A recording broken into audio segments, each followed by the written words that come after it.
آغاز میں ہی قرآن پاک میں یہ فرما دیا گیا ہے کہ یہ کتاب ان کے لیے ہدایت ہے، وہ متقی ہیں جو غیب پر ایمان لائیں۔ جی جی، سب سے پہلے تو یہ اتنی غلط انٹرپریٹیشن کی لوگوں نے کہ جو کوئی داڑھی پگڑی والے لوگ ہیں، کوئی ایمان پہ چلنے والے لوگ ہیں، یہ وہ لوگ ہیں کہ جن کے بارے میں قرآن میں آیا ہے کہ جی ہدایت صرف ان کے پاس ہے۔ بالکل جھوٹ ہے۔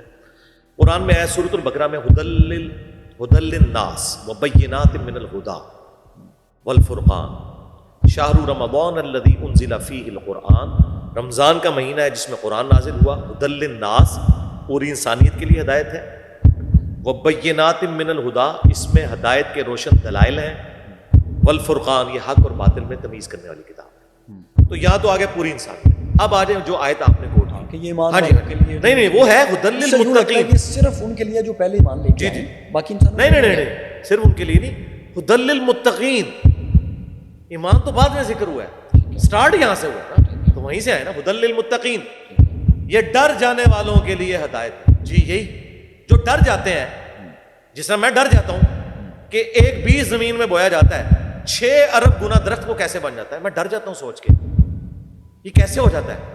میں ڈر جاتا ہوں یہ سوچ کے کہ ایک انڈے کو توڑ کے ہم اس سے اپنا ناشتہ تیار کرتے ہیں، لیکن وہی انڈا 22 دن کے لیے ایک خاص حالت میں مرغی کے نیچے یا مشین میں جاتا ہے تو اس میں سے ایک چوزا نکل آتا ہے، حالانکہ اس کے اندر جو لیس دار مادہ ہے اس کا کوئی دور دور تک لینا دینا ہی نہیں، اس کی چونچ کے ساتھ، اس کے پروں کے ساتھ، اس کی ایروفائل سٹرکچر کے ساتھ۔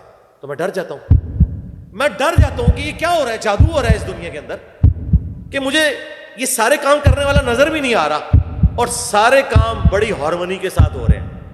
ڈر جانے والوں کے لیے ہدی للمتقین، جو ڈر جائیں کہ یہ سب کچھ کسی کے بنانے سے بنا ہے اور اس نے مجھے بھی بنایا اور اس پلانٹ ارتھ کے اوپر پٹ کیا، میری مرضی کے بغیر مجھے اس نے پیدا کر دیا، اگر میں نے اسے تلاش کر کے اس کے دامن میں پناہ نہ لی تو ابھی تک جو کچھ اس نے میرے ساتھ کیا بعد میں بھی کرے گا اور مجھے کوئی اس سے بچا نہیں سکتا۔ سب سے powerful supreme being, super natural agency, supreme authority وہ ہستی ہے، ہدی للمتقین، ڈر جانے والے۔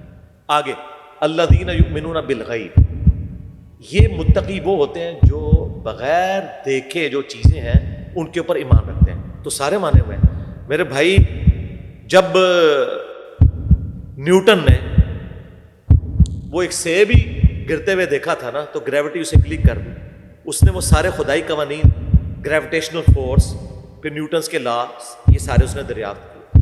آئنسٹائن کا تو مقولہ کتنا زبردست ہے کہ religion without science is blind and science without religion is lame, یعنی سائنس جو ہے وہ ریلیجن کے بغیر کچھ بھی نہیں ہے اور ریلیجن بغیر سائنس کے اندھا ہے، کیونکہ یہ آنکھیں جو آپ کو دکھاتی ہیں کہ سب کچھ کسی کے کرنے سے ہو رہا ہے۔ تو یہ ساری کی ساری چیزیں بتا رہی ہیں کہ ایک خدا کا کانسیپٹ ہے، یہ کتابوں کا، باقی نماز، یہ ساری کی ساری چیزیں بعد میں۔ صحیح۔ تو یہ پوری انسانیت کے لیے ہدایت ہے، ایگزسٹنس آف گاڈ، یہ اصل ایشو ہے۔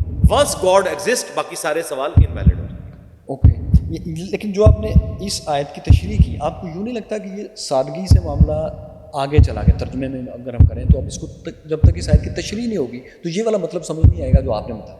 نہیں مطلب تو آ گیا نا، جب دوسری آیت آ گئی ہدی للناس، پوری انسانیت کے لیے قرآن جو ہے وہ ہدایت ہے۔ مجھے بتائیں یہ کتنی بڑی دو نمبری کی لوگوں نے کہ ہدی للمتقین کر کے پوری امت کو گمراہ کیا انہوں نے، اور متقین سے مراد خود اپنے آپ کو لے لیا۔ اسی تو میں کہہ رہا ہوں ویٹیکن سٹی میں بٹھائیں، یہ ہے ظالم۔ یہ اگر اسلام کے لیے مخلص تھے ہدی للناس کیوں نہیں بتایا؟ آپ جیسا بندہ، کتنی عمر ہو چکی ہے آپ کی؟ 44 ہو گئے، میں آلموسٹ 46 کا۔ 44 ایئرس کی ایج میں ایک انٹلیکچوئل بھی کہہ رہا ہے ہدی للمتقین، اسے ہدی للناس کا نہیں پتا اس کے پیچھے مجرم کون ہے۔ ہدی للناس اگر رٹوایا جاتا کہ پوری انسانیت کے لیے، پھر تو لوگوں نے کہا تھا مولویوں تسی سائڈ تھے، وہ میرے لیے بھی قرآن میں ہدایت موجود ہے۔ انہوں نے ہدی للمتقین پھر اس کی غلط انٹرپریٹیشن کرنی شروع کی، تو یہ انٹرپریٹیشن بچ جانی تھی اگر میں قرآن ترجمے سے پڑھتا، ہدی للناس تک بھی میں نے پہنچ جانا تھا۔ سورہ بقرہ میں ہی ہدی للمتقین ہے اور ہدی للناس بھی سورہ بقرہ کے اندر ہی موجود ہے، اور پھر میں نے آگے جانا تھا فذکر بالقرآن من یخاف وعید، اے نبی قرآن سے اس سے آپ تبلیغ کریں جو اللہ کی دھمکی سے ڈرتا ہے، جو ڈرا ہوا ہے نا کہ میری مرضی کے بغیر مجھے کسی نے پیدا کیا اور میں اکاؤنٹیبل ہوں، اس پلانٹ ارتھ پہ مجھے پٹ کیا، جو میں نے بات کی تھی دنیا میں ہر انسان یہ عقید، جو آپ نے وہ شروع میں ایک سوال پوچھا تھا وہ بیچ میں اسکپ ہو گیا کہ یہ دنیا میں ایسے لوگ بھی ہیں جو ریلیجن میں بلیو کیے بغیر بھی اچھا انسان ہمارا مطلوب ہے. وہ اچھے انسان اسی وجہ سے ہیں کیونکہ ان کی نیچر پرورٹڈ نہیں ہوئی ہے. وہ نیچر ان کی نیچر میں رکھا گیا ہے. وہ اللہ نے ہر انسان کی نیچر میں رکھا ہے کہ جھوٹ بولنا برا ہے، سچ بولنا. انہوں نے اپنی نیچر نہیں نا پرورٹڈ کی. اگر کوئی ایک دیندار آدمی اپنی نیچر پرورٹڈ کر لے گا تو دنیا میں تو وہ بہت اعلیٰ درجے کا ایک بزرگ سمجھا جائے گا. آخر میں اس کی مٹی پلید ہو رہی ہوگی. اور میں ان لوگوں کے بارے میں بھی آپ کو بتا دوں، میں ان لوگوں کے بارے میں کوئی ایسا عقیدہ نہیں رکھتا کہ یہ جنتی ہیں. بالکل ان کی آخرت کا فیصلہ اللہ نے کرنا ہے کہ گیون سرکمسٹانسز کے اندر. کن لوگوں کی بات کریں جن کا نان مسلمس، ہاں ایتھیسٹ ہوں، کافر ہوں، جو بھی ہیں، ان کو گیون سرکمسٹانسز میں کتنی بات سمجھ آئی تھی اس کا فیصلہ اللہ نے کرنا ہے قیامت کے دن. ہاں دنیا میں جسے بات سمجھ آئی ہٹ درمی پہ اڑا ہوا ہے، ہم اسے ضرور یہ بتائیں گے، ان کو بھی بتائیں گے کہ ایک اللہ کا ماننا ضروری ہے، پیغمبر کا ماننا ضروری ہے. بتانے کے بعد ان کا معاملہ چھوڑ دیں گے اللہ کے ساتھ، مر جائیں گے، ان کا جنازہ بھی نہیں پڑھیں گے.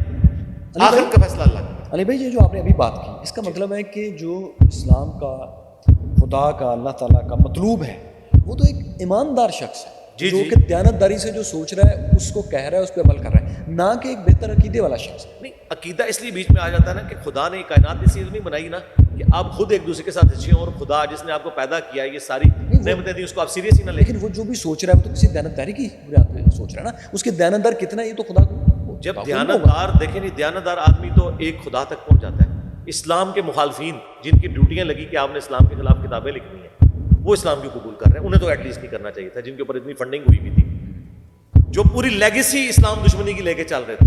تو آخر اسلام نے انہیں کنکر کیوں کر لیا اس سچائی میں. آج بھی جو بندہ اپنے آپ کو دھوکہ دے گا نا وہ سچائی تک نہیں پہنچے گا.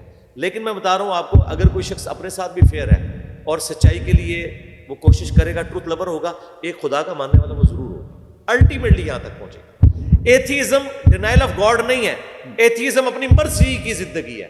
وہ خدا کو اس لیے ہٹانا چاہتے ہیں تاکہ رکاوٹ ہٹ جائے، ہم اپنی مرضی کی زندگی گزاریں. اس لیے آپ دیکھیں ان سے بھی آپ کریٹیکل تھنکنگ پہ بات کریں. میں نے تو جب بھی کبھی موقع مجھے ملا ہے 2 منٹ میں ان کا وہی بیہیویئر ہوتا ہے جو ایک پرورٹڈ مذہبی نیچر کے لوگ ہیں. انہی کے اصول اور مبادی پہ، سائنس کی بنیاد پہ.